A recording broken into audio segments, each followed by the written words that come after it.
Hello, welcome. It's HardLore time. How are you, Bo? I'm so good. Where are we, Colin? We are at Astoria Park in the great state of New York. We're here for something very special. We wanted to do a whole kind of full New York hardcore history documentary of sorts. We want to take you around the whole city with some special people. We heard this is the place. This is the place. We got to find some guys first. So we're just going to walk around until we find some. You always run into somebody here. So you never know. We'll see. Look at this. Is that? It's Mike Dijan. What is this? From Breakdown, Crown of Thornz, Seeley. and more. From King 9. And Dan Seeley from King 9. Together. Just hanging out. Mic'd up. Hanging Mic'd up, ready it's to funny go. run into you guys. I can't believe it. Unbelievable. I can't believe it.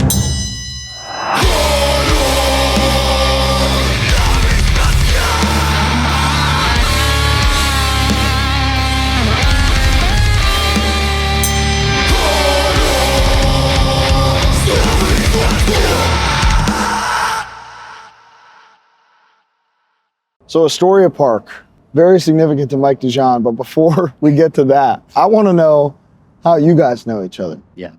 Well, we're coffee friends. Me and Mike love to frequent an establishment over here called Kinship Coffee. Delicious.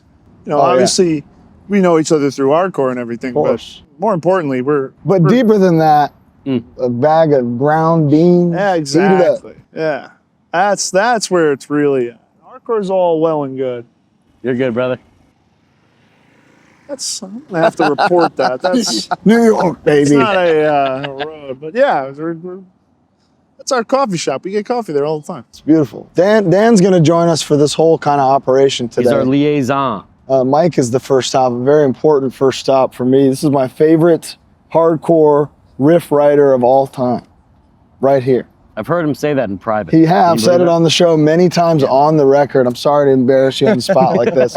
Tell me about the significance of Astoria Park.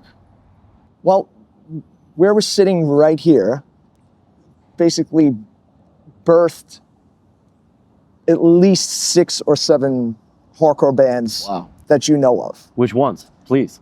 So, first and foremost would be Leeway. Wow. This spot? This exact spot. Oh my God. So, to give some background, I was born in this neighborhood, raised in this neighborhood, went to school in this neighborhood. I lived on that side of the bridge. So this bridge was sort of like a separation between a really nice neighborhood and a rough neighborhood. Okay. So this side was rough. I moved here when I was about 10 years old. I had a different set of friends over there. When I moved over here, I see. enter a wild bunch of kids that are into all sorts of different kinds of music, into sports. They had their own like football team. They had like pickup games that we would play right here in this park. And they were listening to completely different music than I had been brought up listening And just there. Than just there. Wow. Just there. So like I listened to whatever vinyl was in my parents' milk crate, and that would be like all the classic rock stuff and whatnot. But when I came here, this is around like 82, 83, there's a group of kids just from a 3-block radius over here that would just gather at this bench. Wow. Because back then, you couldn't just veg out at home. Yeah. Your parents would just throw you out of the house, especially if you were listening to loud music or whatever. Go do it outside. They didn't want the kids in the house. So dinner time was over. We'd all end up at this bench, and this bench was the group chat, basically. This is the group chat. Watering hole. Yeah, the watering hole. We were still too young to get into bars. So like AJ of Leeway. Yeah. Like he grew a beard when he was like 17, and we would send him to go buy beer in the store. So we would do everything here. So basically, AJ was the leader of our group because he had started going to the Lower East Side. He was the first one to just break off and go to punk rock shows. Really? And he would go to record shops, down on, you know, St. Mark's, Bleecker Bob's, Yeah. all that. And he'd bring music back to this spot for us to listen to. And we would listen to everything on a boombox. Wow. Or a ghetto blaster, or whatever, Yeah. whatever you want to call Would it. it be cassette tapes? It'd be cassettes. Wow. They broke out the record. Yeah, I was gonna say. Yeah, the phonograph. Yeah, The big- and being like, there was a lot of hip hop Yeah. going on in this area, and we have the Astoria projects, like a few blocks away from here, and there was hip hop artists there, and then you got Nas, like from like a half a mile down that way. Really? Or yes, in the Queensbridge projects, which is only like 5 minutes from Yeah. here. You pointed them out, right? Yeah, yeah. And Prodigy as well. So we saw boom boxes from them because they'd be walking down the street like that, Yeah. you know, blasting it in their ear. So he'd bring back like, you know, all the punk rock stuff as it was forming into hardcore. So I heard like Fast as a Shark for the first time here. Wow. I was like, what the fuck is that? It's just picking like fast music. It was like Judas Priest on steroids. Were you playing guitar already at this time? No, Okay. no. So you were. This Was like, AJ developmental in your guitar playing at all? Absolutely. Yeah, he sold me my first guitar. There it is. Wow. That is what we call. That's some hard hard fucking lore lore, right baby. there. Yeah, yeah, he sold me my first guitar. So, you know, as the new music was coming in, you know, the CRO-MAGS demo came out, and we listened to it first time here. Wow. Then like Age of QUARREL would come out, and we want to hear the difference from Right, it, yeah. and it would happen right here. And then, you know, I'd hear Ludacris for the first time. I'd hear the Crumbsuckers for the first time. Then, you know, the group started getting bigger and bigger and bigger, And Breakdown Demo was not long after that. Now, if we're at Age of QUARREL, we're at right Age of there. QUARREL. Everything is happening in time, Right. like in real time. So we all get together and we go to Leeway's, like their first or second show at CBGBs. Everybody that hung out at this bench, and they played with COC Fuck yeah. on the Animosity tour. And like when we walked into the club, it was like we were walking into like a movie. Yeah.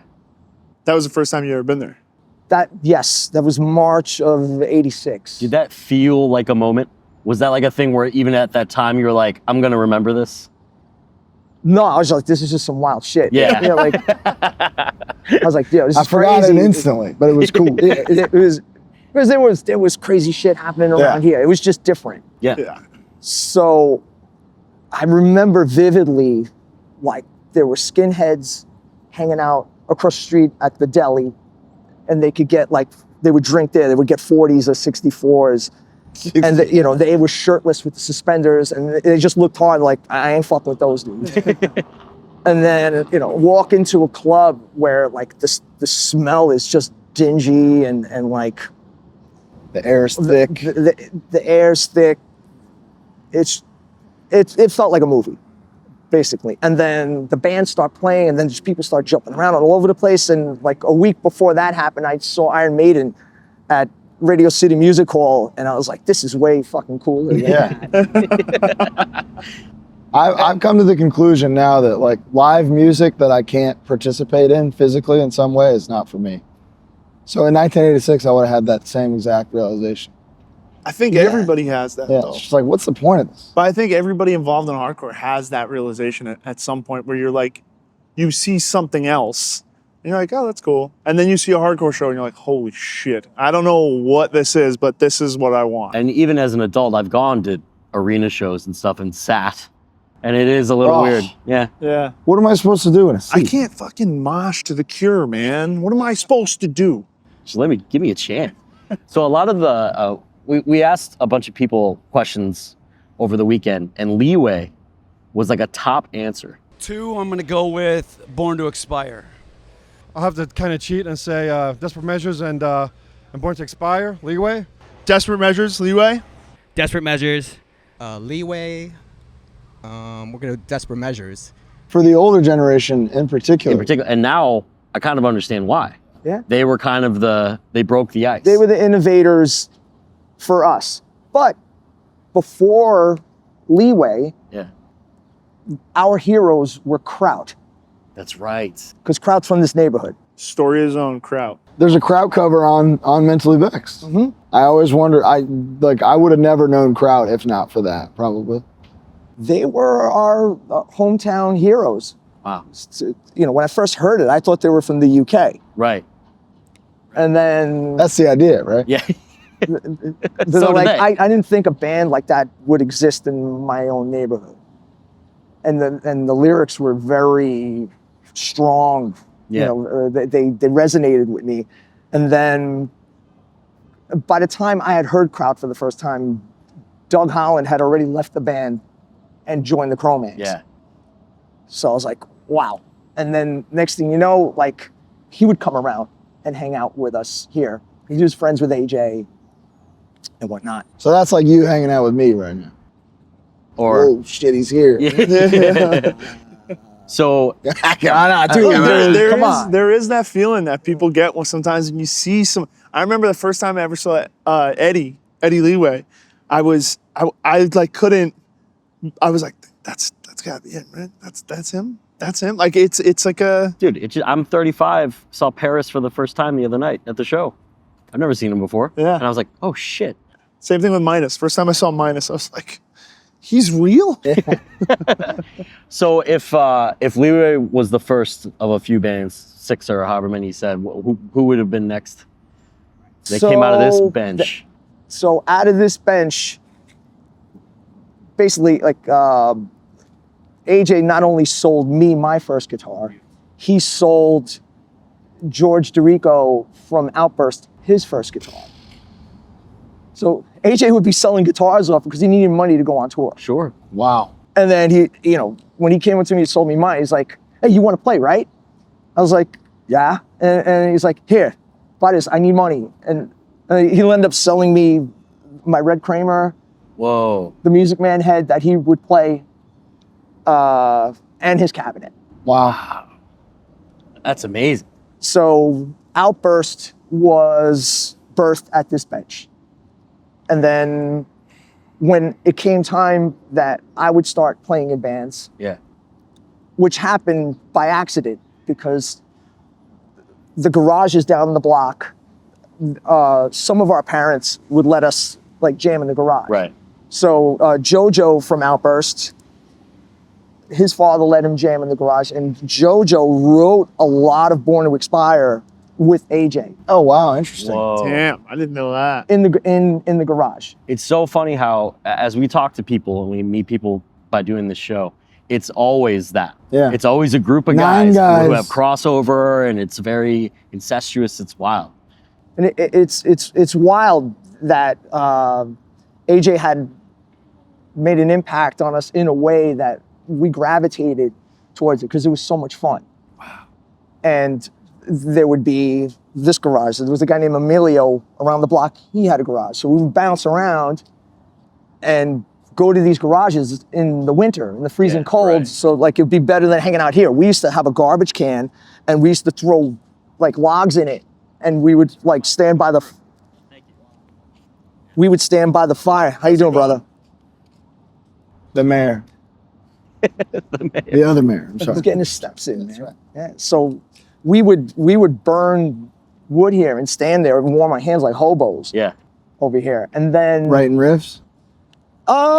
just listening to music, like, you know, like literally you got the Celtic Yeah, Frost yeah, going. yeah. I heard Intercryptive Rays for the first time here. Like it was, and there were dudes that were into Maiden, there were dudes into Megadeth, dudes into, you know, like we're listening to early Metallica here.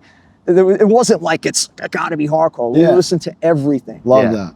And still listen to classic rock, and you know, still would blast fucking Unleashed in the East, Yeah. fucking here where you could hear it on the other side of the park. I found a cabinet in the garbage. A guitar cabinet? It's a guitar cabinet, but it was weird. It was powered. Oh, It was like a strange. powered Yeah, cabinet. yeah, It was 4 speakers, but it had like a little amp in it, and I figured out a way to jerry rig that it would play off of my radio. Wow. So I would drag it out of my house on a dolly and I'd bring it here, and we'd be blasting Age of Quarrel where you could hear it past the coffee shop where we just came from. It's like a half mile out. Very far. I mean, you can but from far away, it would just sound like some demonic shit from over there, and we'd just be like rocking out to it, and then, or like, oh, what are we gonna do about the electric, you know, to plug this thing in? So we would like, you know, bust open that pole, the lamp pole over there, and figure out how to like plug the electricity. Wow. And you know, so we could just play this, you know, we'd have loud music, so we'd feel like we were at a concert here. It's amazing. Just listening to music. And then that same summer that we were going to these, you know, going to hardcore shows for the first time, the Mets were like on their run to win the World Series. And So you guys were Mets guys.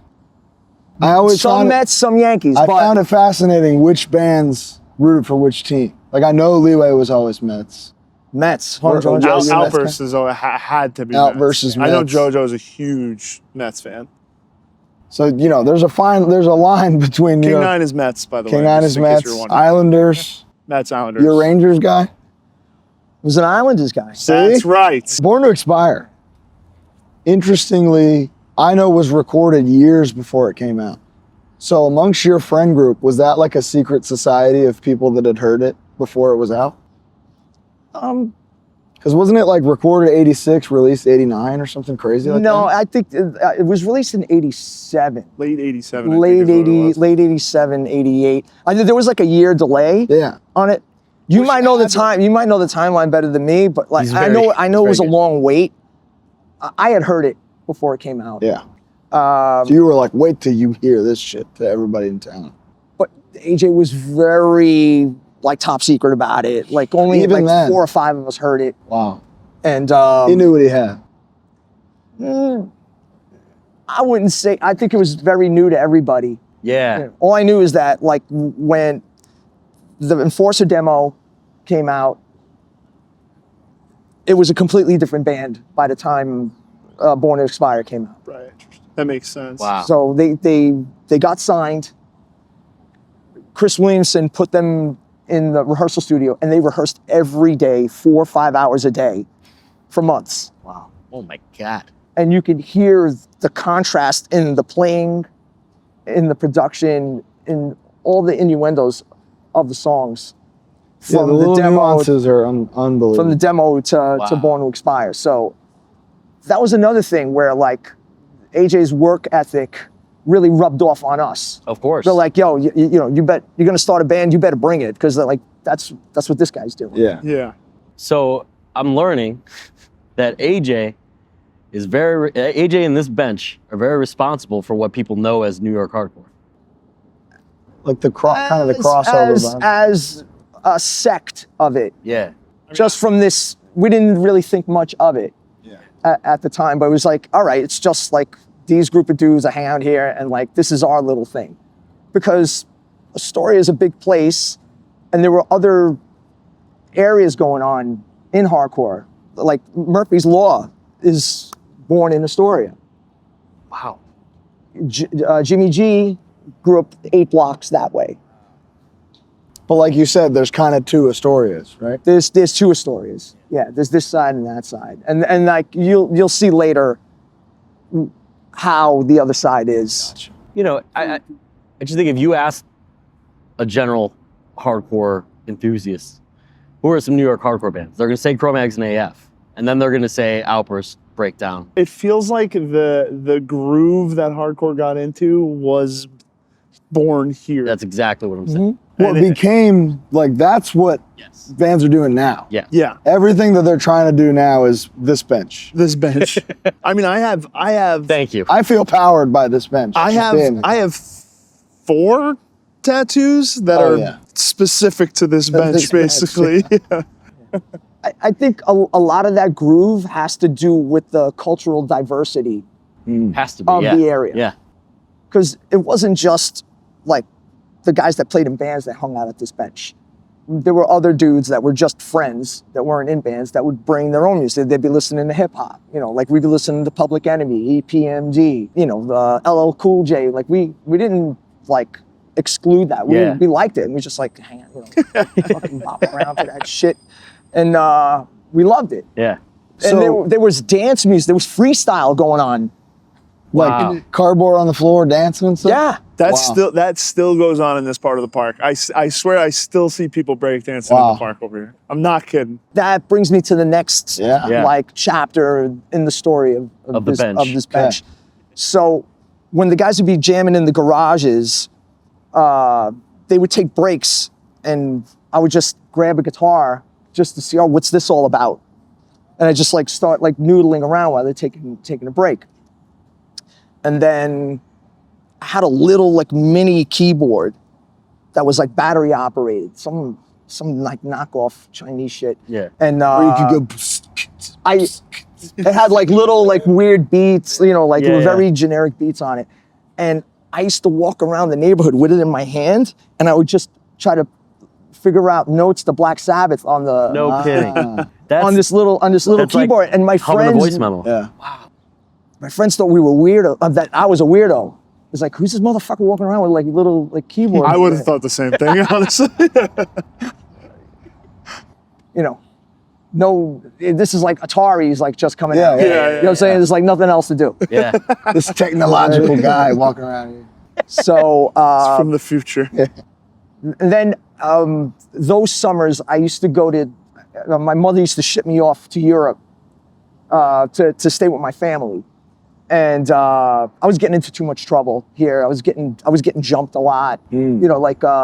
It was just very rough, and my mother just wanted me out of here. So it turned out that the kids that I hung out with in Europe would listen to heavy music as well. Okay. There we go. Where in Europe was that? It's an island called Malta in the Mediterranean. Yep. So there's a small tribe of Maltese people that migrated here in the 60s. And my mother married here, and me and my brothers were born here. Yeah. And I've never felt an urge to leave. Yeah. It's a lot of my other friends that live in the city, like they got this thing, born in Astoria, die in Astoria. Everyone else but me, because everyone else moved away except me. So we're just hanging out, jamming over there, this, that. And then when I was in Europe, this one kid that was like into metal had like a reel-to-reel recorder and like a guitar. And we'd sit there and just try to figure out again, like Sabbath stuff, anything that sounded dark. Yeah. And when I came back, that summer I was like, I want to play. Yeah. And that's where it sort of took off, and the neighborhood guys helped me. So Outburst was already a band Right. when I decided I wanted to start a band. So the Outburst guys helped me start my first band, and George DeRico and Jay Ruffino joined my band. What was it called? It was called Show of Force. Oh wow. And we were only around for like 2 years, and I could barely play. I tried to get a few lessons, from some friends to teach me some scales, and I got really frustrated doing that. And Who needs it? We need to go. We just need to go. Dun, dun, dun, dun, dun, dun, dun. What age were you when that? I was 16.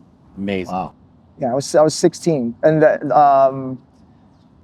it became more natural to me just to write a riff than to figure out a scale. I mean, that's been the last 20 years for me. Absolutely, of course.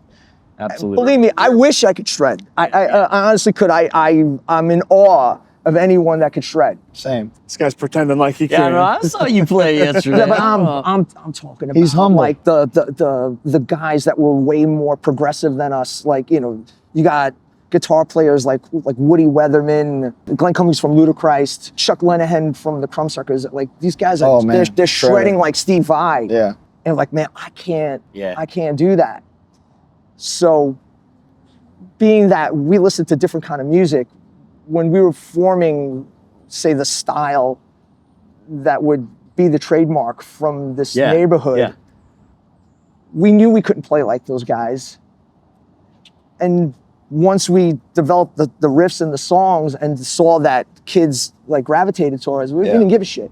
I've always said this: more technical does not mean more interesting. No. And the fact that breakdown played tomorrow, you could play just the demo. I was a fan Wow. of the first lineup. So the breakdown would ultimately become Raw Deal, Killing Right. Time. Right, yeah. So the original breakdown lineup was only together for about 6 months. Wow. and then they broke off. And then they broke off. So Raw Deal. there's history with Anthony Caminali in this neighborhood. Oh, 'Cause really? Caminali's from Jackson Heights, which is only like Yeah, a right half there. a mile from here. And This is the Caminali went to high school with AJ and the Outburst guys. Half a mile from here. Wow. So that's another sect altogether. Yeah. There's Jackson Heights guys that all hung out down here as well that would form more of the bands that you hear of. Gorilla Biscuits, Killing Time, Crown of Thorns. Wow. So the guitar aspect of Crown of Thorns is born here. Right. Amazing. The aura that is Isaac is from Jackson Heights. Mm. He grew up on the same block as Caminali Really? in Jackson Heights. How did you two meet? Me and Danny, Yeah. we met around the way. I would see him at shows, but there was a rehearsal studio called Underground that was in Woodside, which is not far from here. And we'd be in passing. There'd be a bunch of bands, like Show Force, the band I was in, would be rehearsing there. Demise would be rehearsing there. Another Queen story, Yeah. Hoya in itself. Lord, You is know what I it? mean? Yeah. And he's from Corona, which is not far from here either. But it was a world away Yeah, right, of course. back then. Back then, yeah. Man, Demise. There were, Unbelievable. yeah. So Some of those riffs is like, what were you guys doing? How did you know? Where did this come from? How did you do this? I don't know. We'd just be toying around. Sometimes we play right here. Yeah, really? You bring your guitar play right here, or I played down by the river. Do you remember writing anything specifically right here? Or No. an inspiration for anything? Not particularly right here. Not particularly right here. Like I saw you guys talking about like Street Fight, the song, and like how it came about, like with the lyrics and all. So Jeff and I were eating at a place called Paul's Burger. Not McDonald's. Not McDonald's. So, okay. But- It's not a Big Mac. The in Big in Mac the might real be a Street little Fight. No, because exaggerated. like I just totally like wrecked the song for you. I'm sorry. Walking down the No, street no, with my it's- Paul's hamburger. It's It doesn't lyrical. flow as Don't flow the same, but you Lyrical know. license, hyperbole. It's fine. It's more interesting than that. So like so we're hanging out eating, and something popped off right in front of the burger place, like a brawl, and so we're just like, oh, all right, whatever. And Jeff starts just writing words on a napkin. It was a weeknight, wasn't it? It was, And he was just like, man, yeah. It's like, I love this. Yeah. You know what? I'm gonna write this down. Wow. pretty much, yeah. So yeah, I'd love to see a street fight. he wrote these words on a napkin and just left it there. It's just whatever. So Just a poem. I saw the napkin, I looked at it, and I just grabbed it, I put it in my pocket. And when I got home, I like took, emptied my pockets out, and I'm like, the fuck? I was like, yo, this is cool. So I wrote the music around the lyrics. And it's the Wow. only time I've ever written a song around Yeah. lyrics. Opposite, That's yeah. super rare. In this Super kind rare. of music. Usually, like you write the riffs and then here's the song. So then I had my friend Nick Benetos. By the way, that's another completely different story because the Benetos brothers are from this bench, and Cold Front started at this bench. Everybody Gets Hurt started at this bench. Oh my God, there you go. And Nick Benetos started Cold Front. Chris Benetos was in Fit of Anger, which started at this bench, and Everybody Gets Hurt. For those who don't At know, this- you've probably seen Chris Benetto's designs and drawings 8 billion times on different shirts and demos and records. How did you delegate who was joining which band when a huge group of people were here? So, like, It's just like not it. who- Or I got guitar. I got bass. No, it wasn't anything like that. It was just like whoever was hanging out, like, yo, you want to go jam? We're a band now, I guess. Yeah. Yeah. We're Leeway now, I We're guess. gonna create a thing that's still going 30 years later, I guess. I think it's similar to like how the younger cats are like really together now. That's how we were. We were really tight knit here, and we were very supportive of each other. And like just to keep bands going, you know, like this guy can't do it. I want to keep doing it. All right, cool. I'll help. I'll keep it going. And I really got to thank those guys because without them, there's no music in my life. I mean, that's a beautiful thing. It sounds like selflessness. It's all about the music, the band, keeping it going. Doesn't sound like any kind of ego or anything, which is, you know, can be tricky. Yeah, I don't know. I guess like our parents used to be nonchalant about everything. So everything we did was just like, all right, whatever, we're just doing this. Did you guys ever speak, just because you're talking about like everybody's very together, like did anybody ever would you ever write a riff and then be like, you know what, this isn't a Crown of Thorns riff, this is, you take this one. Yeah, you know what I mean? I think one of the first riffs I ever wrote, like George DeRico heard it and put it in an Outburst song. And he's like, yo, I took your riff. So it was a gift that was stolen.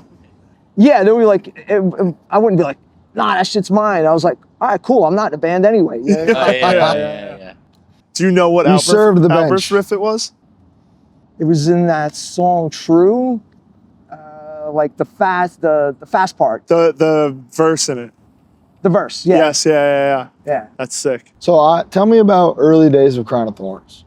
Colin, and I just want to preface, Colin has been wanting to ask you about Crown of Thorns and riffs and stuff since I've known him, I would say. All right. Tell me about Crown of Thorns coming together. Tell me what you can about Train Yard Blues. I'm dying for it. All right, here we go. Church. This is church for me. All right. It's wild. So, like I said, I'd seen Danny around, you know, at studios, always say what's up to him. He was already rolling with Hoya.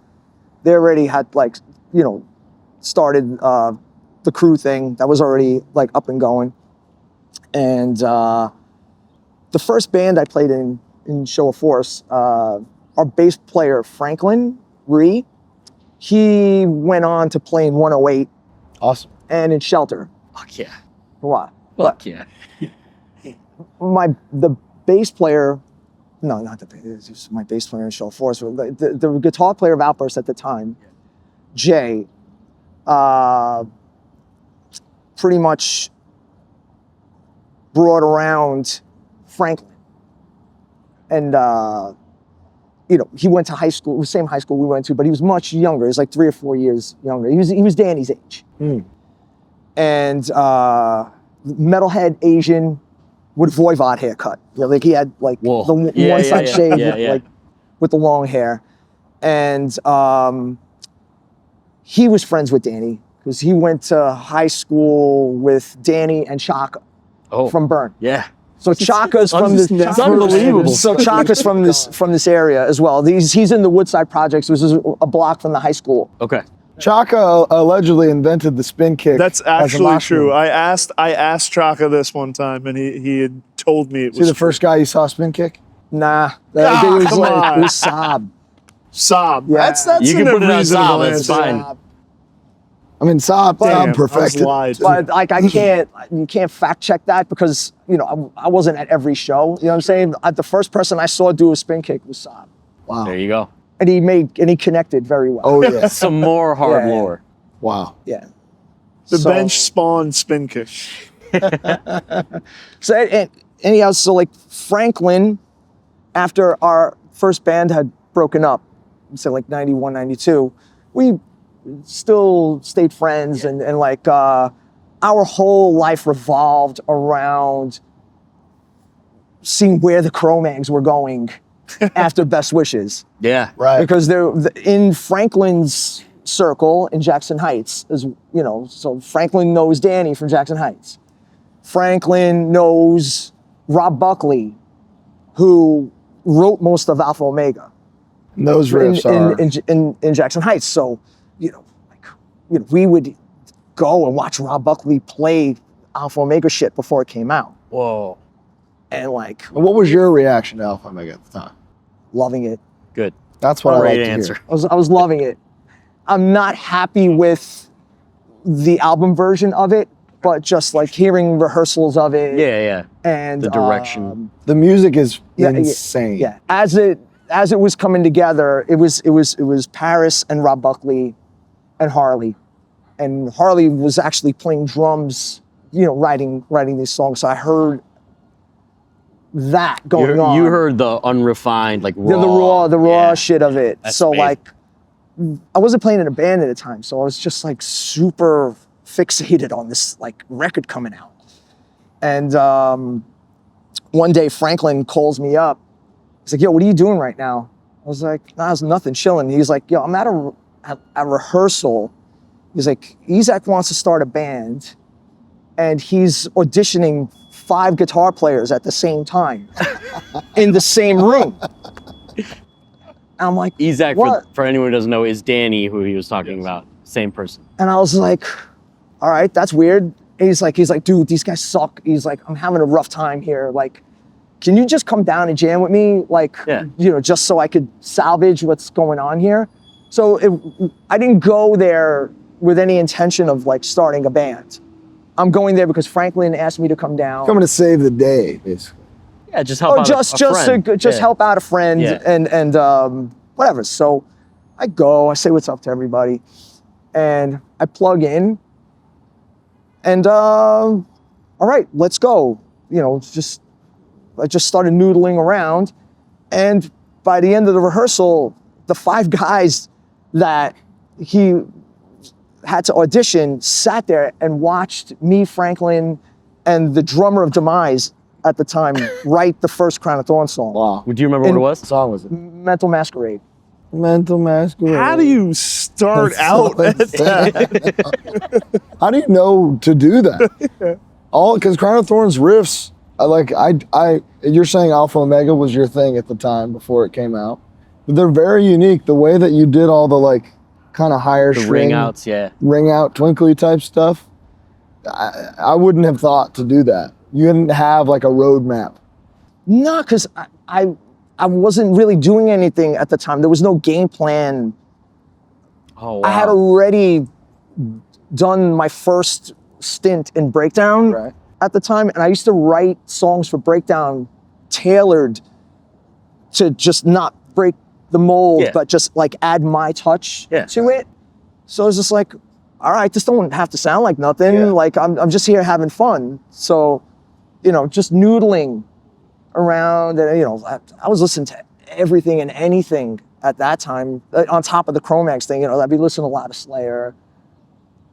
I've been listening to, you know, a lot of dark wave, a lot of just, you know, a lot of punk. So just whatever, it just felt really loose. The melody in Crown of Thorns never left. It's in every single song. You know, it sounds like he was driven to write emotional lyrics because the music really lended to it. It set a mood. I think that was pretty much accidentally stumbling onto a specific style Yeah. in that room that day. Creating a style. Did you finish that jam, whatever, finish the song or whatever, and think like, oh, we got something? No.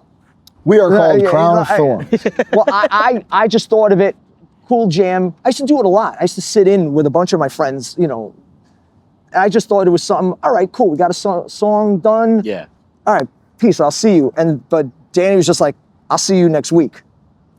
You know, So he he- was he heard it. He was the catalyst to actually make it a band. Wow. So it ended up being myself, Franklin, and Danny was like the original thing. And like Jeer from Demise had just sat in for that. So we were on a mission just to recruit a drummer, and Franklin went to high school as well with Dimmy. Kings, He's like a half mile down that way. the man. So Isaac said, I'll see you next week. He said, I'll see you next week. And then also 30 years from now. Sporadically, yes. Yes. And there was a lot going on in Danny's world at the time. He was a notorious graffiti artist. Yeah, I was gonna ask if you were involved in that at all, because all of Train Yard Blues is like, that's kind of in the whole thing. Yeah, I mean, everything was a reflection of what was going on in his life at the time. And it was very turbulent. Like, we end up recruiting Dimmy, because Franklin knew Dimmy, and then Dimmy's mom would let us jam in her basement. And we wrote the EP in Dimmy's mom's basement. Wow. And we were a band for, I don't know, 2 months or something, and we only had like 2 songs. And then Danny's like, yeah, we got a show. All right. So I'm like, oh shit, I gotta write more songs. So Yeah, I'm like, how long's the set? so, you know, all right, we gotta go to Dimmy's basement every day. You know, Yeah, so yeah, like, yeah. you know, the first EP came together quickly. Because it had to. Because it had to, because we were opening for Killing Time on our first show at a club called the Grand. Awesome. This is like early '94, something like that. So prior to this show happening, he's like gets into an altercation with someone breaking into his girlfriend's car, and the guy stabbed him with a screwdriver in his liver. And he had to go to ER. They opened him up and like had to like fix him. So Danny got stabbed. He had a screwdriver handle like hanging out out of Jesus. out of his side. I think he talks about that in the New York hardcore. Yeah, he documentary, right? does. Yeah. And he had a tragedy, and his brother lost his life. Right. This all happened like right when we were doing our first gig. And he has beef with like half of New York. And deep down, he's like just a really emotional dude. Yeah. You know, whatever his reputation holds, he's really a romantic. And, you know, there's a lot of that he keeps pent up inside. I think like writing lyrics was an outlet, The outlet, yeah. Yeah. you know, for him to express himself properly. Because everything is hyperbole. You only hear shit about it. Yeah. So, yeah, man, that's how the band I carried started. that with me to this day. Like I said it last night, but like Crown of Thorns specifically taught me to kick ass and sing about my feelings. And that's the hardest thing a man can do. You could do both. You can absolutely do both. They lend to each other. They're complementary. They I compliment. think Yeah, absolutely. they are. I mean, you think about even other records that were, you think about them as like Death Threat, like Last Days. Emotional. Super emotional record when you really read the lyrics, but it's also the hardest hardcore record maybe ever. So Eyes of the Lord. Eyes of the Lord. Very It's emotional. Very Very emotional. hard. Yeah, and it's all there. It's all about being sad. Yeah. It's all about being real, isn't it? Who needs to smile? There's no reason It's to true. smile. There's no you know? reason. I've heard that before. Yeah. Mike, I have a question for you.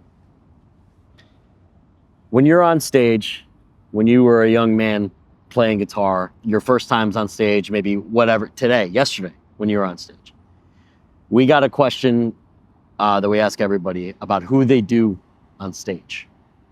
So for example, when I play in my band, I like to do, I imagine I love Hetfield and Porcell from Youth of Today. Those are my two, like, those are my guys in my brain who I'm trying to like do on stage. I would love to know, even if you've never thought about it, who do you think when Who you subconsciously emulate Yes. when you're playing guitar. who do you Why? do? I subconsciously do Doug Holland Beautiful answer. on stage because he was swanky. You know, he did so like, you know, because he's an older cat, Yeah, and he would do like 70s rock shit yeah, on stage, and like, you know, he'd like raise his guitar like Yeah, this, and like, you know, he'd spread his legs apart, you know, like sort of like some Joey Strummer shit. yeah. In that clip from the movie where they play "It's the Limit" and "Hard Times," he just looks cool. I don't know Yeah. how else to describe it. He's just He Looks he's in like a he's in a movie or he's in something. a CRO-MAGS shirt. Yeah. He's wearing the tightest like necklace ever, and he's just doing his thing. He was a bona fide rock star, Yeah, man. it's awesome. So, like, Steve Jones from the Sex Pistols helped write a tune or two on one of the first KRAUT recordings. Is that true? Wow. Yes. Wow. And More. their KRAUT's first show ever. They opened up for the Clash. If anything, Doug Holland, just because he looks so fucking cool playing that like Les Paul. Always a Les Paul, absolutely. and I'm a big Les Paul guy, and yeah, I totally get that. Then like later, when I started picking up bass and playing bass in bands, there was a guy that I tried to emulate on stage because he looked so cool. And it would be Eric Thrice from H2O, Oh, okay. the first bass player. Eric Thrice is a tattoo artist now in Atlanta. Yeah. But he would, this dude would split his legs like this. Power. And fucking Raw and just power. strong. They called him Smokey on stage. And I was like, that looks so fucking cool. So you was doing Smokey on the bass. I do Smokey on bass. And it helped too because I'm kind of tall, and if the front man's like shorter or whatever, like it sort of like levels the playing field. Speaking of But that's not the reason. It's because it looked cool. speaking of the devil, Oh my we were god! just talking about hardcore in Astoria, and we were just hanging out, and a friend from Outburst just happens to walk by. Jeez. Wait, we got it. Come on in. You gotta come No, in. please, You gotta please, come go in. ahead. You gotta come in. We're talking about You're the part bench. of the story. Talking about the bench. Hey, I'm Bo. Hey, Bo, Joe. What up? Hey, how good to see you again, man. Yeah. Good to see you. Colin, Colin. That's Hey, how you doing, man? wonderful. We're talking about You live in Astoria now? I live down the block. Hell yeah. we're talking about the bench and all the many bands connected to the bench. How long have you guys been talking? Probably an hour at Yeah, this yeah, point. quite a Seriously? while. Yeah. Did he give you the these 3 blocks? And Yeah, all that. All that. What do you- Tell what do you us got that for us? You helped write some of Born to Expire. No, Desperate Measures. Desperate Measures. Even Even crazier. better. Which is even crazier. Crazier. Wow. An Yeah, opus. so my house was on 4th. So this is 18th Street. I'm gonna have to let you talk into my mic a little bit. Oh yeah, So we so can get this you. is 18th Street right here, right behind us directly. And I'm sure Mike was telling you all about the radius where we all grew up. So he grew up. His house is right off the. What was your street again? 20. I'm on 26 Road. 26th Road, yeah, which is right off 18th Street. Then 14th Place is the next block over, and that's where you had Sasso, original Leeway drummer. He lived on 14th Place. Then you walk 1 block over, and that was 14th Street. Was me, George from Outburst, AJ from Leeway, Bonetto's Brothers. and then that was 12th Street. So Yeah. the next block over there is 12th Street, right? It's 18, 14, 12. Was Nick, Bananas from Cold Front, and Chris B from Everybody Gets Hurt, Fit of Anger. Wait, we should mention Mike Dijan's first band, Show of Force. Show of Yeah. force. Oh, yeah. So my best friend to this day, best man at my wedding, Nicky Castanos, his brother, Tony Castanos, aka Tony the Greek, or the Greek on the demo, also on 14th Street. Didn't want to leave him out because he's, for all you Show of Force fans out there, the drummer. All 5 of you. And I know 2 of them. Really well. That's How do you amazing. feel about Outburst 7-inch being one of the most influential EPs to modern hardcore? That's wild. I heard you guys talking about that like recently. It's a It's true. fact. I just bought one for $40 in Chicago. $40. It was in like a secret bin. Yeah. I think you should have just bought the Blackout re-release. The An old one. what, the OG one? Not the OG. How do I feel about it? Yeah. I don't know. We're just stupid kids writing songs. That's what we like. That's what we like. We all grew up. So yeah, and Mike tried out for the band when our first bassist Oh yeah, I didn't tell you. went by the Yeah, you wayside. were in it. Did you know that? Yeah. I used to just rehearse with You briefly outbursted. Yeah. Yeah. He's Outburst Jason for longest. You know, he roadied. He fixed my car at the Anthrax in Connecticut with like a safety pin or something, my alternator. Yeah, and we were all, and it was us and Leeway really getting the start on the block. Yeah, that's kind of what Mike showed me. Was that Leeway was kind of AJ specifically. AJ specific is kind of the forerunner in The just kind of godfather getting of things Astoria. moving. I'm sure he mentioned this, and if he didn't, he would bring all the music to our block. Yeah. He would, he was a little ahead of us. We went to high school together, but he was when we were freshmen, he was a junior, so he was 2 years ahead of us. But he was already down in the village and hanging out with like the guys from KRAUT, and Yeah. he met Eddie and had his open cover. Oh yeah. Oh yeah, but this is it's good. perfect reaffirmation. All right, now that we're all here, why don't we take this party? I'm starving. I can You eat. guys hungry? Yeah. I could eat. Where should we eat? Well, we can eat at a place that doesn't exist anymore called Pizza Palace. Perfect. That's what I've always wanted. Let's go to Pizza Palace. Okay, that sounds good. Here we are at Pizza Palace. Turns out it's closed. I'm starving, but we were. It's a busy street. It's a very busy corner. Now I'm even hungrier after that. But turns out we were brought here for a reason. Mike, what can you tell us about Pizza Palace? Well, this place was a gathering spot for the other faction of Astoria in hardcore. So kids that live in this direct area that went to school at St. John's Prep, JoJo went to school at St. John's Prep, basically gather here after school. The pizza sucked here. It's fucking terrible. But their marketing plan was they had an arcade in the back of the... See, there we go. So Some pinball. kids would come out of school would empty out, the bus stop's right here, everybody comes in, grabs a shitty slice, and then blows like $5 on video games. Genius. So this area birthed Token Entry.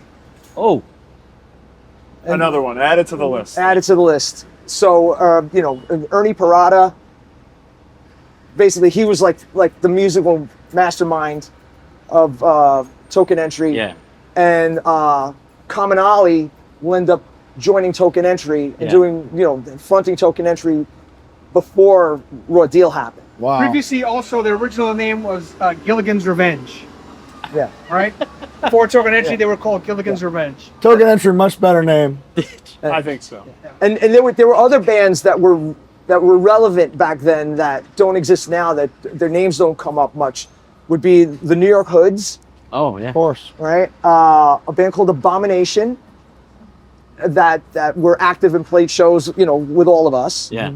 And Ernie Parada's brother, Ray Parada, fronted that band, and a really good guitar player named Matt O'Brien from this neighborhood. So they would hang out here and hang out down the block at a place called the Pyramids. Uh-huh. So the Pyramids was just this like bench area that had like these like angled brick structures on them that look like pyramids, and kids go skate there Yeah. and try to like do tricks off these like, little embankments Fuck yeah. and whatnot. And that's where like the Token Entries hung out. That's where the Gorilla Biscuits hung out. I see. So Walter would come to this neighborhood, hang out here, because Arthur Smilos is from this neighborhood, live right down the block. So I was telling the guys that this is right in the middle of two neighborhoods in Queens. So Astoria is that way, Jackson Heights is this way. So Walter and his family lived on one side of Astoria Park. We lived on the other, but he went to LIC, which is the other high school in this area. So there were 4 high schools that had hardcore kids go to them. St. John's Prep, as Mike mentioned before, that was where AJ and Avello and Anthony Caminali and we all went, the guys in Outburst. Then there was LIC, where Walter went, Long Island City. And then McClancy is in Jackson Heights, which if you could see this poster right here behind Bo. Oh, yeah. There's a Monsignor McClancy poster. That was the other high school, and that's where Arthur from Gorilla Biscuits, Underdog, Civ, we're all just one big family of Queens people. Wow. Would converge here. Yeah. And Bryan High School, where Bryan. That was the fourth one. went briefly. I got thrown Right, out. Brian's the 4th one. And you guys say the other faction. Yeah, Were yeah. you guys cool? Yeah. There was a pause there. Yeah. No, we were cool. It's just like they were just local to here. We were local over there. For everybody, just so you're aware, we're about 10 blocks away from the park. That's how local. We drove here. It took about 3.5 Yeah. minutes. Was there ever a time where it was like, did you guys, when you were starting hanging out and starting all stuff, did you know that the other kids were here? Yeah. Yeah. Okay, there wasn't like some moment where you were like, Who the fuck are these this guys? Pizza Palace place. I think Outburst was the bridge of like social harmony between that area and this area. Yeah. So there were certain people who would be the semicircle to bring circles together. So Anthony Caminali and his younger sister Barbara Ann, shout out to Bubs, went to St. John's Prep, but they lived in Jackson Heights, and that's where they knew Arthur and you know, like the Radovich sisters and Gus and Siv from this area. We would meet here, they would hang out here, we'd be over there, we'd sometimes meet here. So we knew of each other's presence, but this is like when everyone was still starting out as bands. I think like Leeway was the only band that was still like, Leeway and Token Entry were the only bands that were fully formed. Gorilla Biscuits was still doing demos. We hadn't even done a demo yet. And you guys all seeing each other at shows as well? Yeah, we knew each other. Moshing on each other? So everybody would end up taking taking a train back together then from shows. If you guys went to shows in the city or whatever, I'm sure everybody was on the end coming back up this way, right? You know what's funny is you'd see them at CB's or Pyramid, but it's like you saw them more here. Yeah, because this is the hangout. This is the neighborhood. Yeah. I want to say it's about 86, 87 when we graduated high school, and 87 for us when we did the demo. I think Biscuits had done their demo. New York Hoods was still doing demos. Where was the Miles to Go picture taken? Oh, that was on a pier in Brooklyn. That was like BG Pappas's idea to shoot like a skyline of the city in the background. Yeah. But it's sort of that day was sort of hazy. Yeah. So if you look at the layout, even in the negatives, you couldn't really see it too well. So Bill Wilson decided to just make it like royal blue. Oh, it looks great. I mean, it's like iconic in itself. Yeah. Motorhead did the same thing on Ace of Spades. It's a gray sky behind them. They had it made blue on the cover just to make it look better. Shout out to BG Pappas. Awesome. Legendary. This is good stuff. Legendary photographer. Oh yeah, she is. No Choice intro, Phil. Top 10 all time. That's like a Rock With You. That's like Quincy Jones. Yeah. Phil. Dude. That's the Queen's version of We Gotta Know. The You got to. Yeah, that's the Queen said, we're gonna do more. A little bit more on that. I ripped that off of Sasso, who was the original Leeway drummer who grew up with us. I mentioned him earlier, but he was big into triplets. Yeah. Big into triplets. So like, you know, if you listen to the Leeway Enforcer demo, not Born to Expire, he's doing triplets everywhere. And so I'm like, I love that. That's awesome. So I just kind of like ripped him off. He's Sasso. Shout out to Sasso. we listened to the triplet at the top of Over the Mountain on the Ozzy record. That's right. Like just played over and over. There's three. They're doing three. That's the dopest Phil I've ever heard. Well, we got to get something to eat. Yeah, I'm starving. I think we know a little joint not too far from here. It's also of historical significance or just delicious? Both. Perfect. That's all we want. Let's go. Pardon this interruption. We've got to talk to you about some important things. Possibly the most important thing. That's right. And that's the human body, your body, how it functions, how it operates, how it works. You got to put the right stuff in the tank. Lord knows we don't always do that. But the thing that we are doing right is AG1. Yep. Every single day. I witnessed you do it recently. I was very proud of you. I drink it every morning. It's the first thing I do on an empty stomach. 12, 16 ounces of ice cold water. This one tiny little scoop of greens. And then it allows me to dump my multivitamin in the trash. People have reported they feel more energy. It improves your gut biome health. It does all the things that you're probably not already doing. Research studies shows that 97% of people that drink it feel more energized, Bo. That is a lot. So, exactly. That's most people. Listen, I've recommended this to every single person I know on and off the record at this point. We get asked all the time, do you have it on you, like when we go to fests and stuff? And the answer is literally yes, every time. Yeah, I have a travel pack right here. Give it a shot. It has done wonders for us, for our energy, for our psyche, for our bodies. Please go to athleticgreens.com/hardlore and you're going to get 5 free travel packs. This hardcore genre that we live in, we're always traveling. You're always traveling. You're going to need this on the road. You're also going to get a year's supply of vitamin D. Vitamin D, something you're not getting enough of. We beg of you, protect your body. You get one life, do it right. Damn. AG1. You're also so smelly, you stink. And the thing that we're going to help you fix that with is Manscaped. I love Manscaped. Once again, testimonial. People ask all the time, do you got this? You got that? Yeah, of course.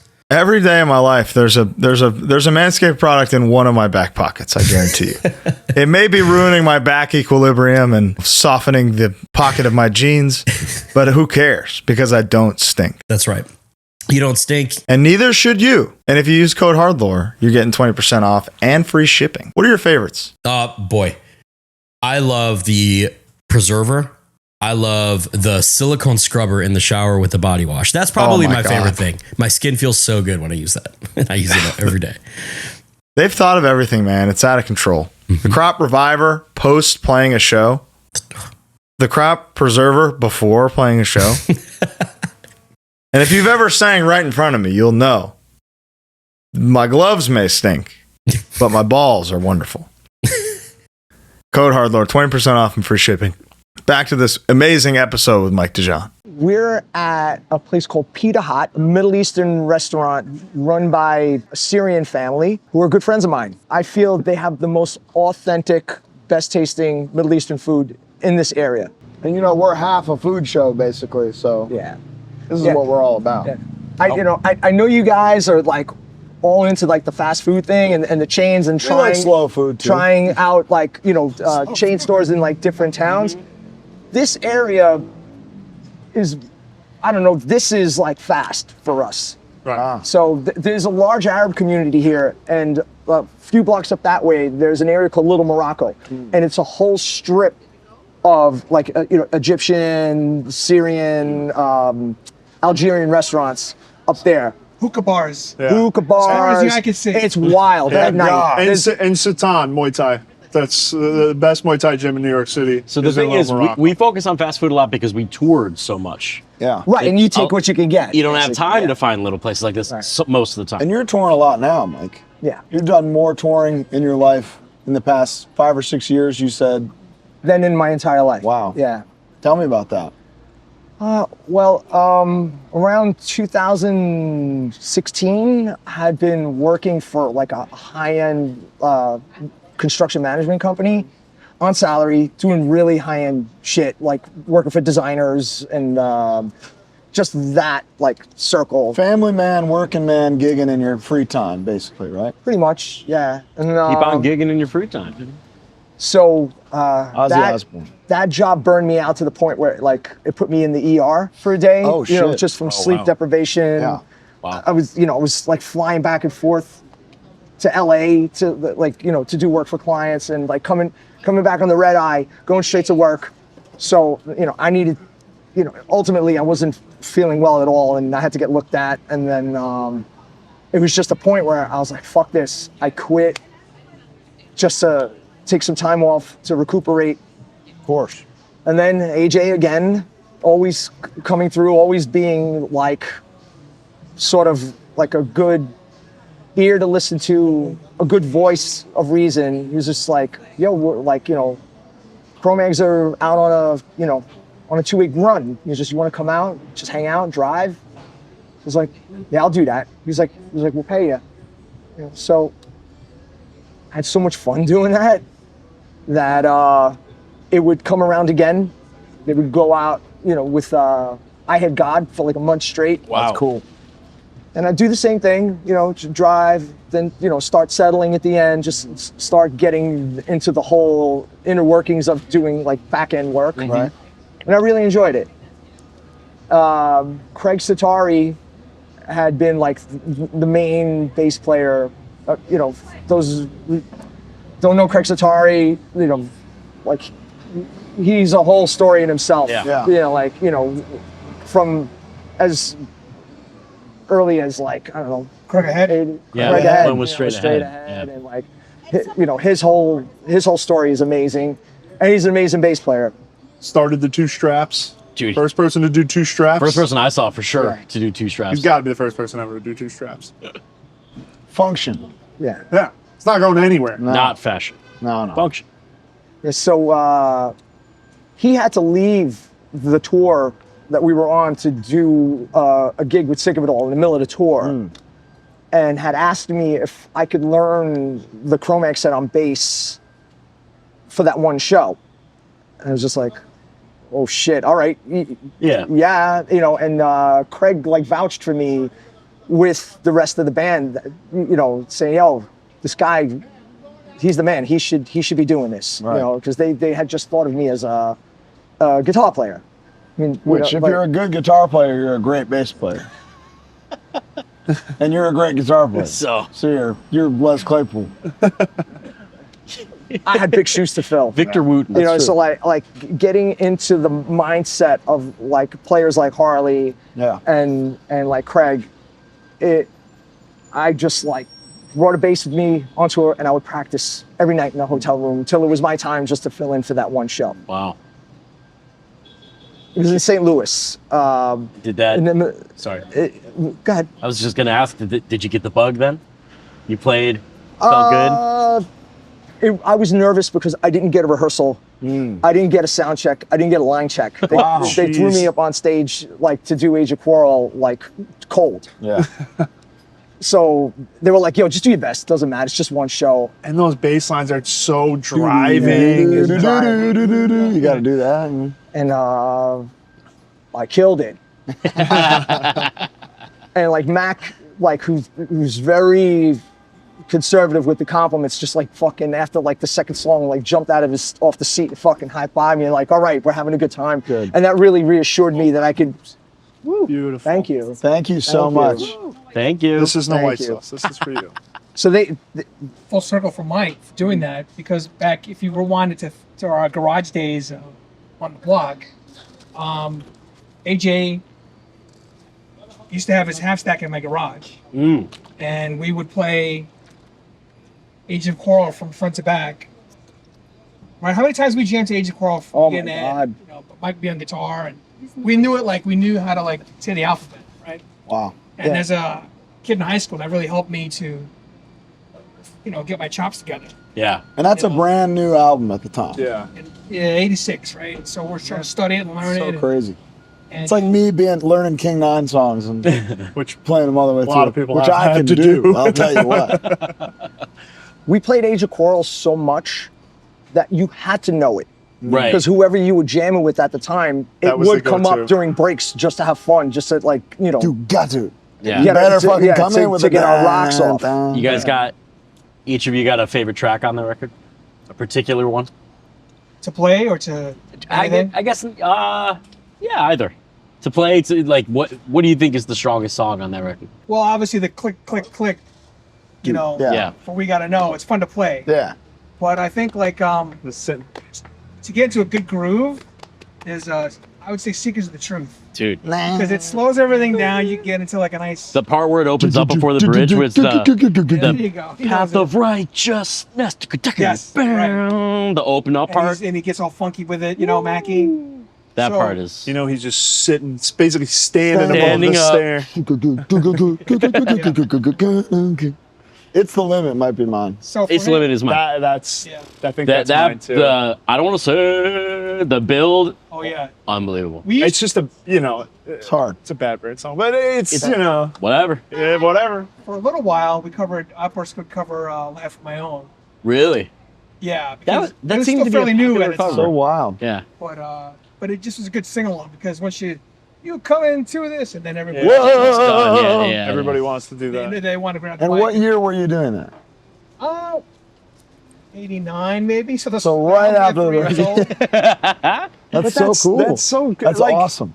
Now, I remember when I was younger, there was a time where, like, if you were to cover a band, honestly, still now, if you were to cover a band that was current, that just put out a record, Yeah. it'd be like, people would be like, Faux pas, right? like, what are it's you weird. doing? But at that time, it's like there's none of that like attitude about No. anything. It's just like, no, this song's awesome. Yeah. So what are you gonna do? You gonna cover Motorhead or something? Yeah. Right. There's nothing Yeah, else. There's what are you nothing gonna do, before The that. Who? Yeah, right. No, come on. So we covered, you know, in our CBs, the club days, we cover Bad Brains Band in DC whenever we went down to DC. Yeah. KRAUT All Twisted was our first cover. Wow. Right, there's a live version of you guys doing that. Yeah, like an 88. Yeah. That is.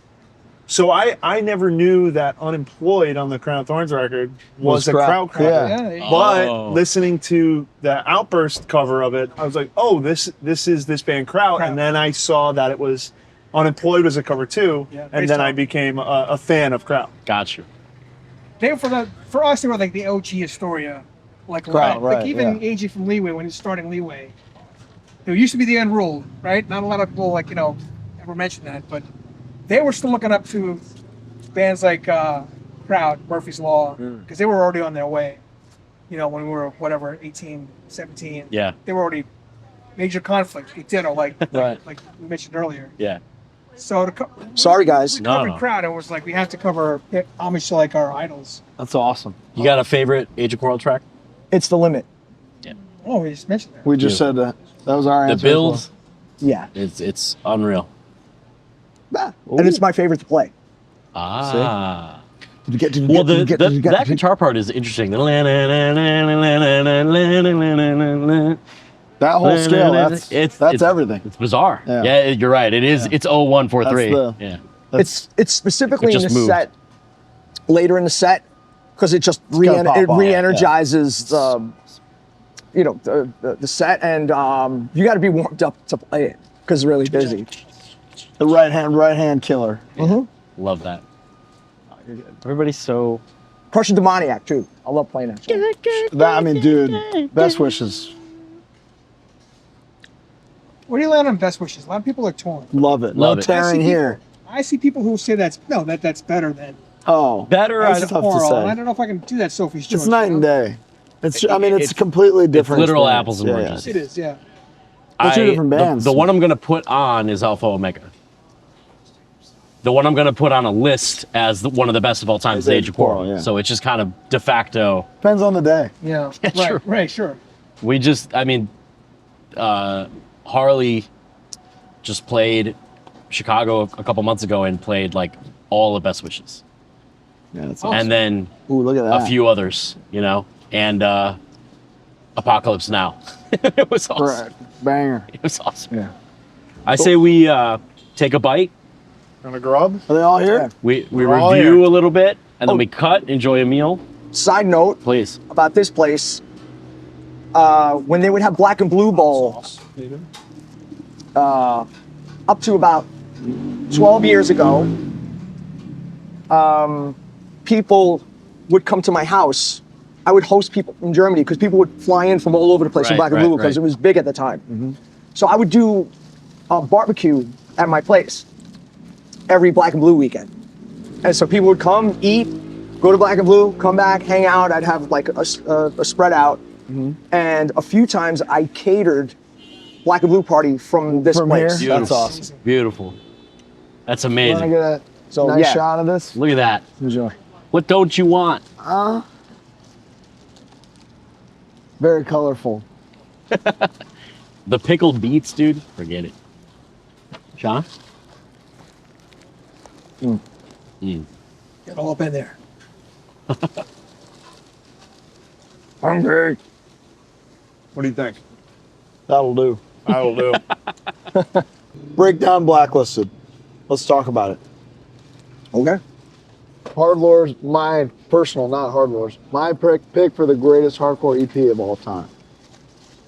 You told me in the car on the way over here. I thought this was produced in $1 billion studio. The way this thing sounds, the toms are raging, guitar is perfect, everything's locked in. We put it on last night. Couldn't You believe it. said otherwise. Tell me about the making of Breakdown Blacklisted. So, Jimmy Williams from Maximum Penalty, another fucking Incredible iconic fucking band that also brought melody Big time. and feeling. Yeah. Could You Into Love hard- Me? One of the greatest hardcore songs of Oh all my time. God. All time. You got balls when you go for it like that, right? So, Jimmy had this hookup at a studio called Mother West in Manhattan on the West Side. And he was like, go check this place out. Because we needed to do the first Scarhead EP. And we were thinking of somewhere to go. And had a limited budget. And I was like, all right, let's check this place out. So I really hit it off with the owner and engineer of Mother West. His name is Charles Newman. He's out in LA now, studios out there now, but we still keep in touch. Amazing guy. Knows nothing about hardcore. He's just doing like indie rock. A band he played in was on the Empire Records soundtrack. Oh, amazing. He had like a platinum record like on the wall, just having a song in a soundtrack. Shout out to Liv Tyler. Right. But you know, to the opposite of what Colin thinks this place is, it was a tiny railroad apartment converted into like a small makeshift studio. Wow. And the console was something you'd use at a live venue, right? You know, like a Mackie console, and very limited outboard gear. And it was digital. They were ADAT. Oh wow. ADAT recordings. ADAT, yeah. And ADATs were notorious for like eating the tape and like not calibrating the right way, but the budget was there. This guy Charles was very receptive in absorbing everything that was in my mind of how I wanted this record to sound, like post-production. Right. Got it recorded really quick. We went to Baltimore to do Jeff's vocals. His vocals were done in a dingy bathroom in a basement in someone's house in Baltimore. And we brought the ADATs with us in the shopping bags. We took a bus down there and brought the recorders with us to record Jeff down in Baltimore. Oh my God. The mics were the same that you would use in a live show, just regular 57s. Wow. I think it was mainly the people involved playing, you know, like we just tried to get the best sounds that we could right onto tape. I had been helped out immensely prior to this happening by producers like Tom Soares, because I had done Mentally Vexed already at Normandy. So that was a learning experience. Which, again, sounds perfect. Yeah, I learned a lot from him. I learned a lot about disciplining, tracking, make sure I'm in tune all the time, make sure I got fresh strings on all the time, changing my picks out all the time. Do you remember what amps were used by any chance? Dual rectifier and a Marshall JCM 800. Like what I played. Classic. What I used on stage. Yeah, last night. That's a classic stack. Yeah. Wow. Kramer Pacer Series Stratocaster. Fuck yeah. That AJ Solman. The original one. The original one. Yeah. Still have it 10 years later. All right. It got stolen Oh. at a like not even a hardcore show. It was like a pop gig that I was doing, and I was heartbroken because like I would always come into my house and see. I had it in a spot where I could just see it where I walk in, like this red guitar, so I could just gravitate and go and play it. And all the writing comes from that guitar. Yeah. I don't really write much on my Les Paul. I always use that one. Wow. So my girlfriend at the time knew how upset I was. We played in a band together and like tracked down an identical guitar that was made the same week, the same run, same like serial numbers and one number off. I literally picked it up, thought I was playing the same guitar. Oh, and it's beautiful. same color, same finish. Hey, Kramer quality control is. That's awesome. And this is when they were still making Kramers in New Jersey. When like Eddie Van Halen would go to the shop and fuck around with the engineers there, like designing these guitars. So cool. So it was that setup. And mainly, I think what really sets that record apart is it's Lou Medina, like the drummer. He made the drums sing where you could just make the point with the room mic hanging in the room. It was a good drum kit. It was the drum kit belonged to Erykah Badu, and each drum was a different color. It was like the like African colors. Okay. That's awesome. You know, but it was like some custom drum shop like brand. Okay. But I mean, like the you hit toms these sound toms, they sound unbelievable. fucking amazing. So there's your breakdown to Neo Soul connection. Yeah, that's it. One connection. Yeah.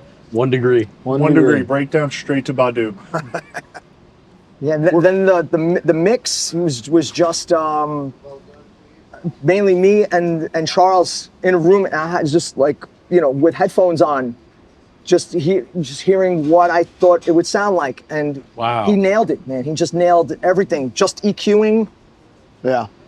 EQing on a live mixer. console, Yeah, on a that's live insane. mixer. Yeah. Don't matter what you got. You got a lot. So what? They got theirs. And together we'll be. I knew that's where he was going. It takes different fruits. Yeah. I'm sitting here watching. What about writing for Blacklisted? Who was most involved in that? It was mostly me. There's 2 songs on Blacklisted that were written by someone else. These were songs that like Rob DeFrosia. There was a Jersey band called Lethal Aggression, and he was in Breakdown before I joined. Oh. So Breakdown was only a band for 3 years before I joined, and there were 3 different lineups, complete different lineups before I joined. Every guy different. Every guy was switched out. Wow. So the first incarnation of Breakdown is all the Raw Deal, Killing Time guys, and Jeff. They went and did their own thing with Commonality. That's Raw Deal, that's Killing Time. The rest is like Yeah, of course. epic history. Yeah. Then there were lineups. One was called the Way It Is Oh. compilation lineup, Right. where they had like some session drummer do Sick People. And then there was a lineup called Where the Wild Things Are lineup, Where the where they Wild just had a Things Are. lineup together just to do songs on that comp. Wow. And then they were inactive for 6 months. Then AJ, they hired AJ to do a couple shows with them. Hired. Because he's the guy, you know? At that time, Yeah. this Leeway is like here. So, so that had happened. I would say like 1990. And enter Franklin Rhee again, who's again a part of the reason why I'm here. The bench provides. The bench provides. Oh, Lord, does it. He's on a record shop in St. Mark's Place. And there would be bulletin boards where people would put ads, you know, need bass player, need drummer, need this. Thing. So there was an ad that Breakdown was looking for a guitar player. And it had like the information and then the guy's phone number like this. Yeah, and the tabs. Where you could just tear it Yeah. off. So Franklin tore the whole flyer off the wall so no one else would course. see it, and then calls me up. He's like, yo, you like this band. He's like, why don't you just go try out? It wasn't a thought in my head. It was just like Franklin made it possible to know that this was happening. So AJ lent me the 7-inch. I learned it. I had my first audition. It was myself, Rob DeFrosia. The drummer at the time was a guy from South Jersey named Joe Farley, who's no longer with us. The fucking awesome guy. RP. And Larry Suzy from Sub-Zero on bass. Underrated Sub-Zero. Underrated and really like somebody that sets the precedent for stage presence. Ah. Very important. You know what I mean? Like, cause he would go ape shit. Yeah. Like on stage. You know, his shirt would last for the first song and then be coming off, and then it's like he's going off. So that first rehearsal went very well. It was a place called Boo Studios in Midtown, and the CRO-MAGS were rehearsing next door doing Alpha Omega shit. Fuck yeah. Like while I was like auditioning for Breakdown at the first time. Wow. So- More HardLore. Yeah. So my first show with them was in late 1990 at a place called Monkey Bar in Norwalk, Connecticut. Yeah. It was Leeway Breakdown. Oh, awesome. A really, really good show. Has could it- anybody how ever could it told not be? you that you have one of the most impressive memories they've ever encountered? That's really making this work. Is Yeah, how well really? You got a Rolodex up there. Most people are like, I don't know. mean, you know what it is? It's just like a plethora of things that changed my life, and there's just so much of it. Moments. Yeah. There's way more shit that if you asked me to remember that, like I couldn't tell you, but Yeah, it's these important things. these were like redefining moments for me, and they kind of just happened a lot. I mean, Jesus Christ, if you If you went and tried out for Breakdown next to CRO-MAGS rehearsing their Alpha Yeah, Omega, yeah, I think I you'd remember remember it that. too. Yeah. I don't remember who was next door. They were good though. Like, can I tell you a story about? Because I saw you had an Underdog shirt when I mentioned it, but this is the kind of stuff that'll never. It's for stuff like this for a podcast, you know. Yeah. But it must have been '88. There's a place called Roxy Studios, which is no longer. It's called Otter House Studios in Long Island City. Yeah. And Roxy was where you would go back then to rehearse. And so all the bands would go there because there was really only one band in Queens, one studio in Queens. Okay. And so at any given Friday night or Saturday night, you'd see like Gorilla Biscuits there. And, you know, we were there, and the New York Hoods, all the bands that we had mentioned previously. And so one night, I got a couple of good Roxy stories actually, but we were finishing up, and Gorilla Biscuits were in another studio, but they started to break up and go, like they were done. So what was left was like me, George, Jay from Outburst, Arthur, and Walter in Studio A. Arthur had just joined Underdog on guitar.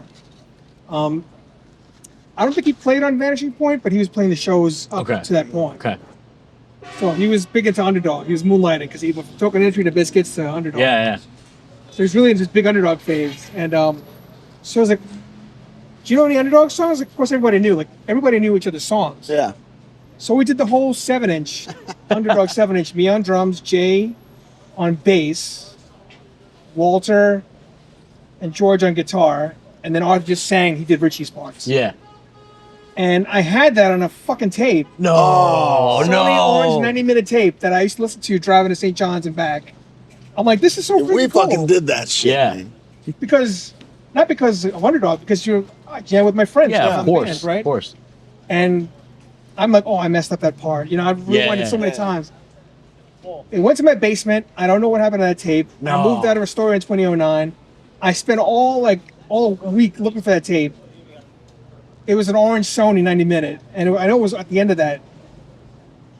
And so, but that jam did take place. There was an Outburst, only one. Gorilla Biscuits mashup doing Underdog. That's so There was only one, yeah. That'd be so insane to hear now. You It'd gotta be mostly find it. insane You to hear gotta find Arthur do singing. Yeah. to sing all those Anybody parts. doing Richie is crazy. Yeah.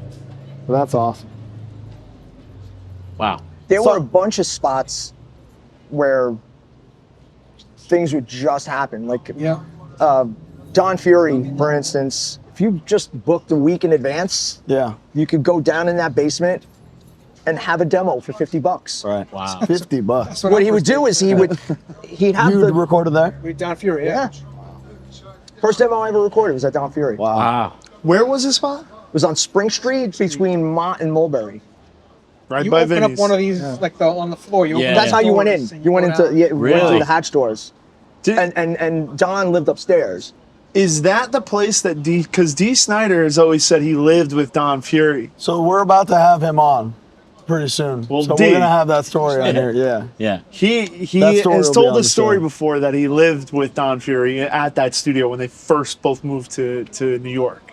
I think Don Fury played in Twisted Sister before they blew They were up. best. They were best, but Yeah.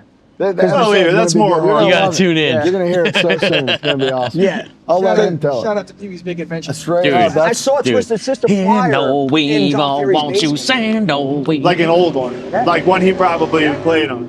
That's crazy. Yeah, That part of that movie is like Amazing. You gotta burn in hell. foundational to me, like in guitar music. Yeah, dude, straight up. Let's talk about Mentally Vexed a bit. Whenever you take that big old bite, and then we'll talk about it. All right.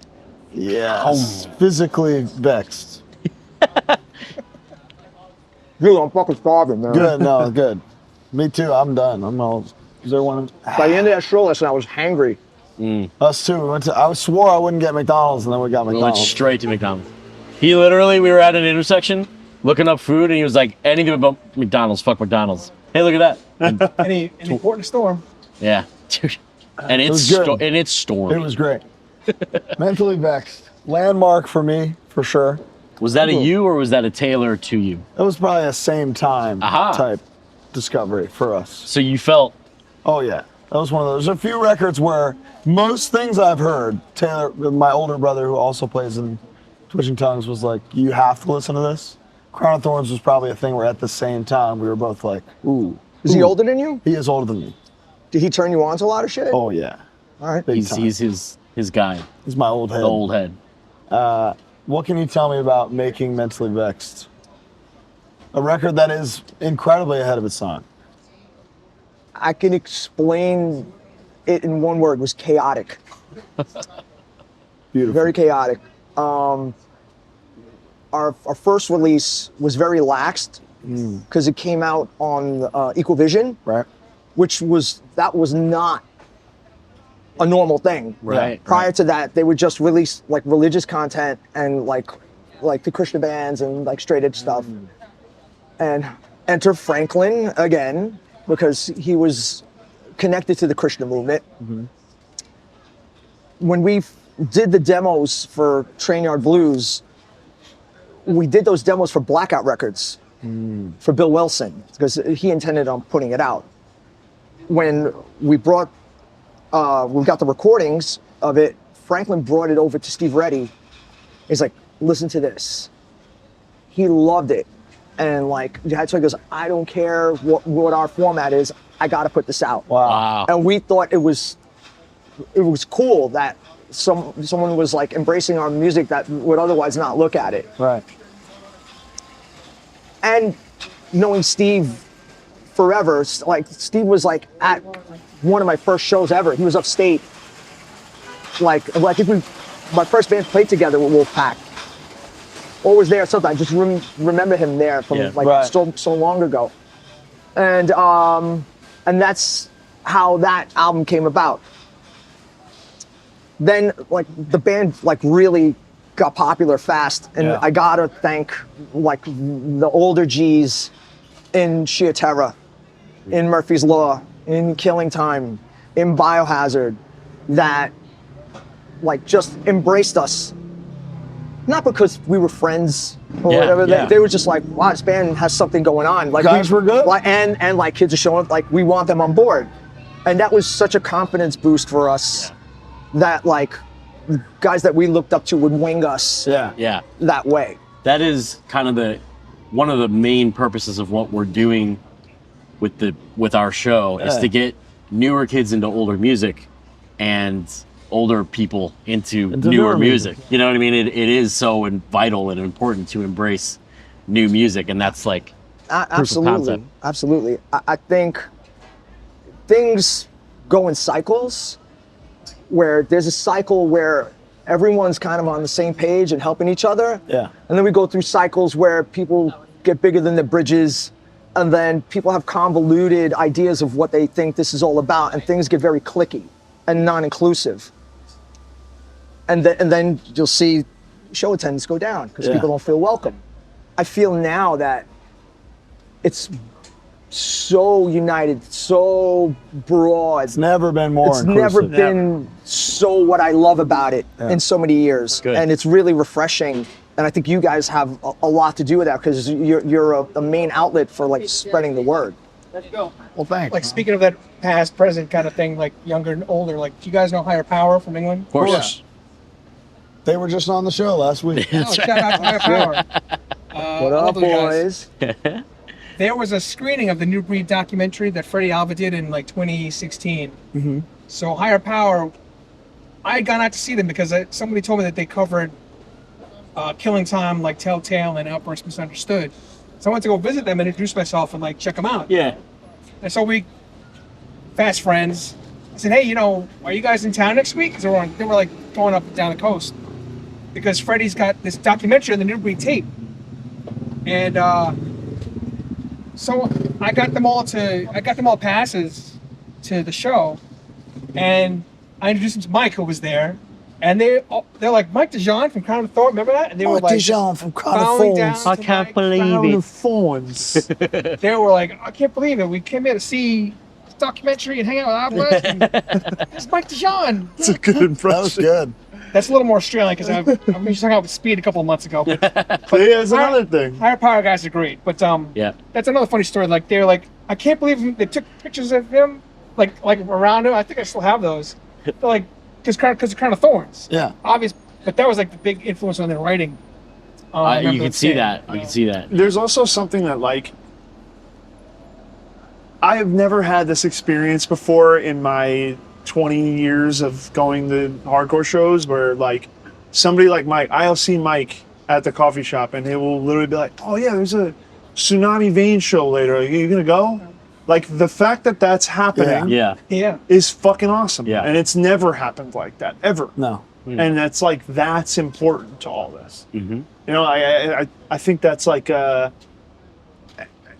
just think that that is like here to stay. I don't Absolutely. think that it's going to be something that we lose. Just to tie it up, or to add into it, like, you know, Power Trip used to cover Jail of Depression. Yeah. Right. And My old band used to cover Jail of Depression. My old band used to cover. If you haven't covered Jail Depression, kiss my ass. But so I remember telling Mike, I'm like, hey man, there's this band called Power Trip that's gonna be playing in Brooklyn. They cover our songs. Like, we should go out and like check these guys out. Like a lot of that was 2015, I think. Yeah. And we made friends with them too. And then, you know, obviously look what happened with, you know, Yeah. It's the only, you say this all the time. It's the only genre where your hero will become your friend. Just become your pal, but you're excited to see it every once in a while, you know. Where as if often you as if can. you stick around long enough, you're gonna bump elbows with somebody you listen to your with whole. hardcore, it's not heroes, more that's like maybe an inspiration or influence. Sure. Because there's no Don't sell yourself short, No brother. heroes. Music, No hero. yeah, sorry. I love Eddie. going to shows. Yes. I fucking love going to shows. Good. That's literally I the mean, like, and refreshing to I hear. fuck with everybody. that's the start and end of it. I fucking love going to shows. I fucking don't love care. going to Yeah. shows. like family meetings, family dinners. Yeah. You know? Yeah. Especially if someone tells me, yo, you gotta check these dudes out. Whether I like it or not, I'm You're gonna gonna go. do it. Yeah. Did I'm you gonna go ever check it out. Did you ever go to the Crazy Country Club? yeah. Country Country Club. It's hard Yeah, to they say. had You chicken filthy wire. fish. Yeah. Oh. Like chicken wire fence, like as a barricade. and Yeah, shit, like in Roadhouse. Yeah. Wow. Wow. Well, speaking of no heroes, I know he mentioned this to you guys on the benches, but do you want to know the names of the Desperate Measure songs that I wrote my basement with AJ? Absolutely. Please. Because No Heroes is not one of them. I love that song. So you got the intro to Make Me an Offer. Somebody. Um, One of my living room underwear, nobody home warm up songs. pretty much all of Software Out. Yeah. Da-da-da. Yeah, all of Software Out was me and him, was me and AJ. This is awesome. The Rockabye Baby part to the future. Dun, dun, Oh, dun, dude. dun, dun, dun. He He was like, just give me this kind of beat. Yeah, Pokey perfected it, of course. And then everything in Stand For except for the bridge, the mosh part. Dude, that fucking mosh part. Stand For, but you know, and I remember George was there. He was like, that's kind of different for AJ, you know, because very melodic, Yeah. happy, you know. Yeah. I can do this all day. But unfortunately, I think we do have to wrap up. 'cause We gotta move. We got a whole day. Queens. What else? What I say? Make it up. And then the bridge in All About Dope. These are all AJ could breathe riffs just like Dijan could breathe riffs back then. Hey, man. These were nothing, no names, no you know, concepts, just riffs. Right. And then months later they turned into like Desperate Measures, you know. This is incredible. We didn't finish the Melly Vex thing. We just started Oh, talking about God. it. Hit me, dude. Ice I know- pick. Love sick. God and government.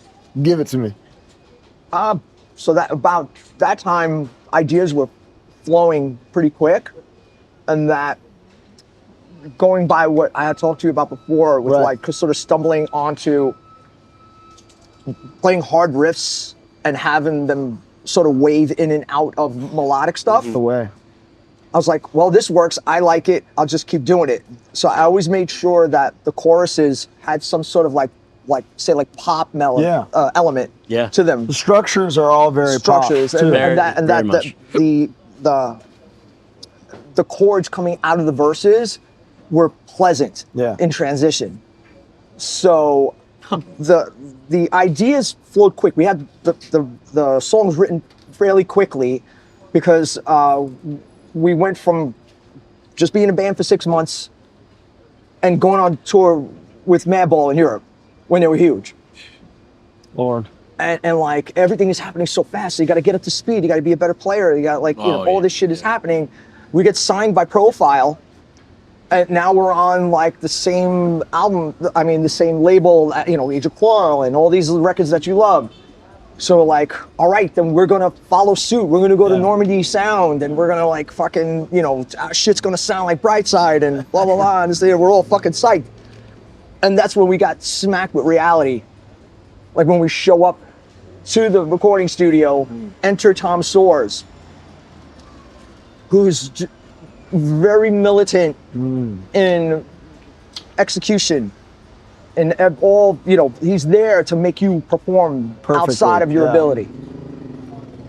I won't mention bands, but he sent band home. Whoa. Oh, yeah. Before. So. My brother on the record will be like, sent them home. Sent them home. Oh, they had to fucking split. They never came back. Yeah. He was more brash about it than your brother, but like, you know, so going into that, I knew it already. Because AJ had told me about it, because, you know, he had his experience, and AJ came in with us to produce that record. Nice. So luckily we had him there, and my biggest fear was disappointing a legend producer. So he really worked us hard, and instead of getting flustered about it, I accepted it for what it is, and like got inspired. It was a turbulent recording. And it went late, and then it was just time to do guitars, which was like the last thing for that weekend. And Tom and I were up all night till 11 in the morning the next day, tracking guitars, and we were both falling asleep.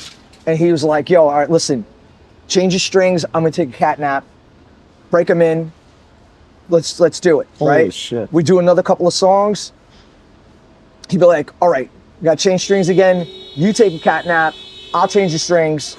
And we'll just keep going. Wow. Just to motor through it. And he like really worked me and made me do things that I think I couldn't do. Wow. I can't believe how often you change the strings. That's insane. But like, that's the secret. Seriously. Change strings and nap. But that guy pretty much set the standard for me of every recording I've ever done afterwards. So you took that all with you, always? Absolutely. I can't thank him enough. Wow. I can't thank enough people enough. Right. Who got me to that spot. I mean, that record truly sounds like literally perfect. We went back to mix, and it was just Tom and I for the mix. And you know, we took a couple days doing it, and we talked a lot about life, and he told me a shitload of stories. Okay. You know, that could be an episode in itself. But yeah, and then the record came out, and we broke up like 3 months later. But here you are, you're back. Yeah. Yeah, it took a long time. For like they were playing without you for a while. For a while. Yeah, I definitely saw him without you. Yeah. You know what it is? Danny and I have a common understanding of each other's lifestyles now, and we don't want to infringe on each other's lifestyle, and they are polar opposite to each other, and we sort of just joke around about it, even on stage. Yeah.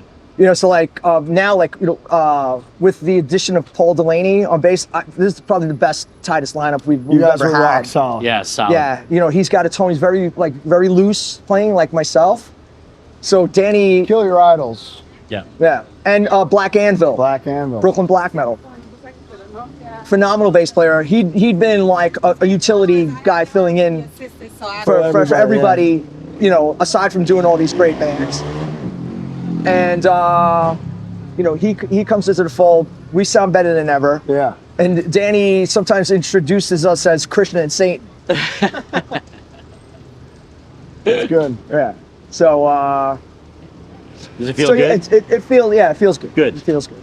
It's beautiful. Especially like, you know, you could tell that there's a chemistry between me and Danny on stage. Yeah, like, absolutely. And there's a musical chemistry between you both. Yeah, we kind of And turned Jimmy. Oh, and Jimmy, yeah, of Jimmy's course. a god, dude. Jimmy is like our sort of like positive energy and voice of reason, always since day one. He's always been so solid, and he plays better now than ever. Wow. And Yeah, we're having fun. Like we step on stage, we feel like we were when we were kids. That's awesome. And how we how we feed off each other on stage. This is the fountain of youth. Yeah. Hardcore. Straight up. That's the secret. We can't let it out. So you edit that out. Yeah. But that, I mean, we're gonna be young forever, right here because of the music that we're playing. If you asked me 30 years ago, I'd still be doing this. I'm like, Yeah. I don't know, but you go with what works for you on a social level and on a even now a spiritual level for me because I need it in my life. Well, I think that's it for Astoria. I think that's it for Astoria. This was so awesome. We're all like fucking queens out. Incredible. What's gonna happen is we'll part ways. And I'm like, man, I forgot to tell that story. Well, then we have you back on. Yeah, we'll get. Yeah. Well, then we do the full Outburst Yeah. episode. We We'll do a get you full again. breakdown episode. We do the full Crown of There you go. Thorns episode. We'll get you again. Thank you so much. I Thank appreciate you guys like Oh, thinking dude. about You kidding me? something, Like, Are you kidding? This is the coolest thing ever. He sent me the schedule and I couldn't believe it. Thank you all for watching. Mike Dijan, the fucking king right here, dude. Stop it. And Dan Seeley, Miles to go. somewhere. There he is. New Outburst. Say bye, Dan. Coming soon, right? Bye, guys. TBD. Bye, guys.